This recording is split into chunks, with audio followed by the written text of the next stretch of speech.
Al tikri alichot ela alachot chazak ou baruch rabotai besorot tovot. On est aujourd'hui le 16.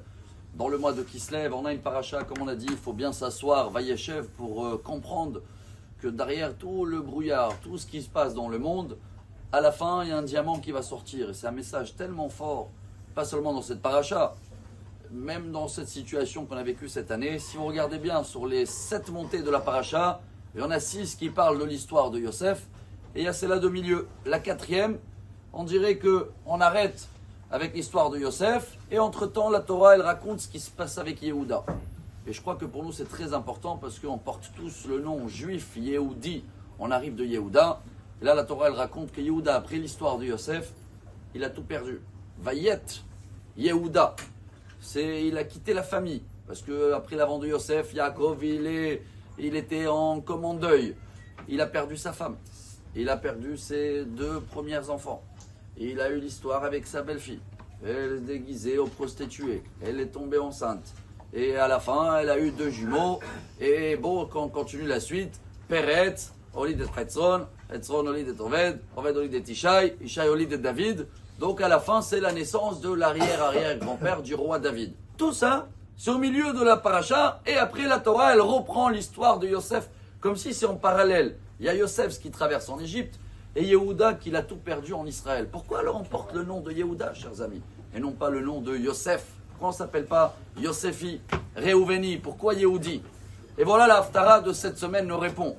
Vous savez, la chanson qu'elle a été chantée beaucoup pendant la guerre, Altira Israël, Altira Kigur Arié Aloata. Le lion, dans la Haftara on parle, il a une qualité qu'on a parlé souvent, qualité unique. Qu'est-ce qui le rend? C'est pas un très bon chasseur lui. 9 sur 10 il va échouer. Mais il lâche jamais. Et il se relève même s'il est le plus bas sur terre.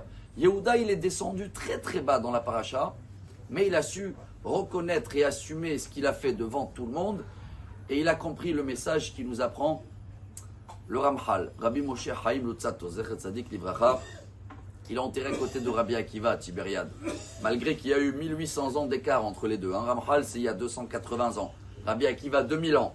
Mais on dit que le Ramchal, il a vécu jusqu'à 40 ans. Et il était rempli de Torah dès la naissance. Que Rabbi Akiva, il a commencé à 40 ans. Alors, un, c'est l'âme de l'autre. Et lui, il nous apprend que chaque fois où tu vois du brouillard, où tu vois des histoires que tu comprends rien, où on descend le plus bas sur terre, Dieu, il est en train de faire passer un grand diamant qu'il arrive. Vous allez me dire quoi? Chaque fois, chaque accouchement arrive avec une tristesse. Chaque cadeau, il doit avoir avant de la brouillard. Et lui, il répond, et on a parlé de ça plusieurs fois. Oui.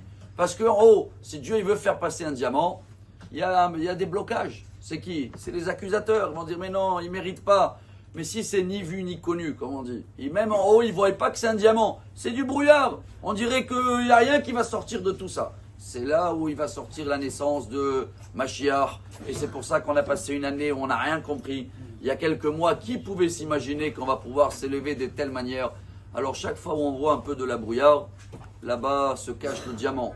Qu'on va toujours savoir se lever, reconnaître Yehuda, Modéani, chaque matin. Merci Dieu pour tout ce qu'il nous donne. Et Bezrat Hashem, qu'on va que se lever sans jamais retomber. Excellente journée. Amar Rabbi Elazar, Amar Rabbi Hanina.